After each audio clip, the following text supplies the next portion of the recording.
संविधान की प्रस्तावना मैं आपके सामने ले आया हूं, एक ये जिसका जिक्र कांग्रेस अधीर रंजन कर रहे हैं और एक ये जिसका जिक्र बीजेपी कर रही है। कांग्रेस का कहना है विशेष सत्र के दौरान सांसदों को संविधान की कॉपी दी गई। 19 सितंबर को सभी सांसदों को संविधान की कॉपी मिल गई। संविधान की इस कॉपी को लेकर विवाद खड़ा हो गया। कांग्रेस ने केंद्र सरकार पर आरोप लगाया संविधान की कॉपी में जो प्रस्तावना छपी है, ये जो प्रस्तावना है, इसमें से सेक्युलर यानी धर्मनिरपेक्षता और सोशलिस्ट समाजवाद ये दो शब्द हटा दिए गए। मोदी ने धर्मनिरपेक्षता शब्द हटा दिया। अधीर रंजन चौधरी शोर मचा रहे। कांग्रेस ने बीजेपी की मंशा पर सवाल उठाया कि ये तो यही चाह रहे थे कि धर्मनिरपेक्षता निकल जाए, किसी तरह से निकाल दिया। नई जो कॉपी दी उसमें नहीं है, कांग्रेस कह रही।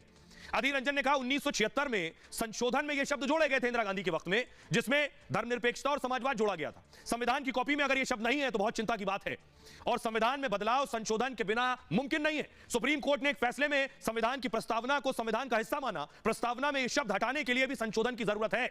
अब आपको हकीकत बताता हूं, यह आधा झूठ था। हकीकत यह है कांग्रेस के आरोपों पर सरकार ने जवाब दिया।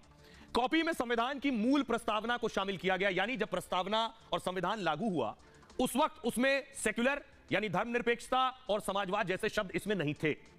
यानी 1950 की प्रस्तावना इस कॉपी में दी गई है इन्हें और 1976 में 42वें संशोधन के जरिए समाजवाद और धर्मनिरपेक्षता को जोड़ा गया।